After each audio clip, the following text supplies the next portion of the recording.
Seja muito bem-vindo a mais um vídeo do Corpo Astral. Dando continuidade ao projeto de leitura do livro A Gênese, de Allan Kardec. No episódio de hoje, cobriremos apenas tópicos de 51 e 52 do capítulo 1, Caráter da Revelação Espírita, pois os próximos tópicos são realmente muito grandes e com muitas notas de rodapé. Então, para garantir um bom entendimento do conteúdo, talvez tenhamos que abordar menos tópicos. Se você quiser, acompanhe o livro enquanto ouve. Isso ajudará no processo de estudo. Para ter acesso ao livro, confira o link na bio do nosso Instagram, @canal Corpo Astral. Curta e compartilhe este vídeo para fazer com que essas reflexões ajudem a cada vez mais pessoas. Siga o canal e ative o sininho para receber notificações de lançamentos. Sem mais delongas, vamos ao conteúdo. Tópico 51. Tendo sido os elementos da revelação espírita ministrados simultaneamente em muitos pontos, a homens de todas as condições sociais e de diversos graus de instrução, é claro que as observações não podiam ser feitas em toda parte com o mesmo resultado, que as consequências a tirar, a dedução das leis que regem esta ordem de fenômenos, em suma, a conclusão sobre que haviam de firmar-se as ideias não podiam sair senão do conjunto e da correlação dos fatos.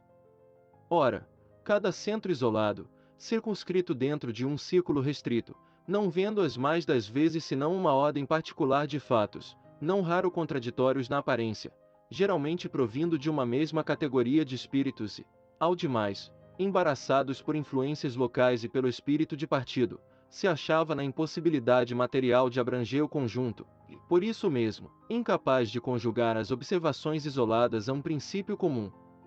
Apreciando cada qual os fatos sob o ponto de vista dos seus conhecimentos e crenças anteriores, ou da opinião especial dos espíritos que se manifestassem, bem cedo teriam surgido tantas teorias e sistemas, quantos fossem os centros, todos incompletos por falta de elementos de comparação e exame. Numa palavra, cada qual se teria mobilizado na sua revelação parcial, julgando possuir toda a verdade, ignorando que em 100 outros lugares se obtinha mais ou melhor. Tópico 52. Além disso, convém notar que em parte alguma o ensino espírita foi dado integralmente, ele diz respeito a tão grande número de observações, a assuntos tão diferentes, exigindo conhecimentos e aptidões mediúnicas especiais, que impossível era acharem-se reunidas num mesmo ponto todas as condições necessárias. Tendo o ensino que ser coletivo e não individual, os espíritos dividiram o trabalho, disseminando os assuntos de estudo e observação como, em algumas fábricas, a confecção de cada parte de um mesmo objeto é repartida por diversos operários. A revelação fez-se assim parcialmente em diversos lugares e por uma multidão de intermediários e é dessa maneira que prossegue ainda, pois que nem tudo foi revelado. Cada centro encontra nos outros centros o complemento do que obtém, e foi o conjunto, a coordenação de todos os ensinos parciais que constituíram a doutrina espírita. Era, pois, necessário grupar os fatos espalhados, para se lhes aprender a correlação, reunir os documentos diversos, as instruções dadas pelos espíritos sobre todos os pontos e sobre todos os assuntos, para as comparar, analisar, estudar-lhes as analogias e as diferenças. Vindo as comunicações de espíritos de todas as ordens, mais ou menos esclarecidos, era preciso apreciar o grau de confiança que a razão permitia conceder-lhes, distinguir as ideias sistemáticas individuais ou isoladas das que tinham a sanção do ensino geral dos espíritos, as utopias das ideias práticas, afastar as que eram notoriamente desmentidas pelos dados da ciência positiva e da lógica, utilizar igualmente os erros, as informações fornecidas pelos espíritos, mesmo os da mais baixa categoria, para conhecimento do estado do mundo invisível e formar com isso um todo homogêneo. Era preciso, numa palavra, um centro de elaboração, independente de qualquer ideia preconcebida, de todo prejuízo de seita, resolvido a aceitar a verdade tornada evidente, embora contrária às opiniões pessoais. Este centro se formou por si mesmo, pela força das coisas e sem desígnio premeditado. Nota de rodapé. O Livro dos Espíritos, a primeira obra que levou o Espiritismo a ser considerado de um ponto de vista filosófico, pela dedução das consequências morais dos fatos, que considerou todas as partes da doutrina, tocando nas questões mais importantes que ela suscita, foi, desde o seu aparecimento, o ponto para onde convergiram espontaneamente os trabalhos individuais. É notório que da publicação desse livro data a era do espiritismo filosófico, até então conservado no domínio das experiências curiosas.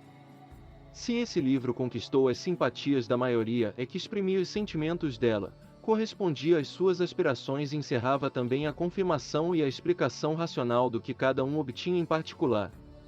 Se estivesse em desacordo com o ensino geral dos espíritos, teria caído no descrédito e no esquecimento. Ora, qual foi aquele ponto de convergência? De certo não foi o homem, que nada vale por si mesmo, que morre e desaparece, mas a ideia, que não fenece quando emana de uma fonte superior ao homem. Essa espontânea concentração de forças dispersas deu lugar a uma amplíssima correspondência, monumento único no mundo, quadro vivo da verdadeira história do espiritismo moderno, onde se refletem ao mesmo tempo os trabalhos parciais, os sentimentos múltiplos que a doutrina fez nascer, os resultados morais, as dedicações, os desfalecimentos, arquivos preciosos para a posteridade, que poderá julgar os homens e as coisas através de documentos autênticos.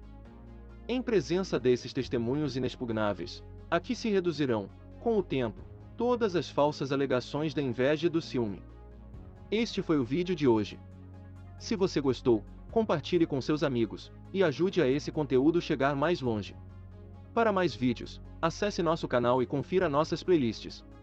Nos ajude a manter o canal contribuindo com qualquer quantia em nosso Padrim, Apoia-se, ou no Patreon. Parte dos valores arrecadados serão doados para instituições de caridade todo final do mês, e o comprovante da doação é divulgado em nosso Instagram. Depois, conte para a gente outros livros que você gostaria de ver aqui em um projeto de leitura. Faremos o possível para trazê-lo. Muita força e paz para você. Até a próxima!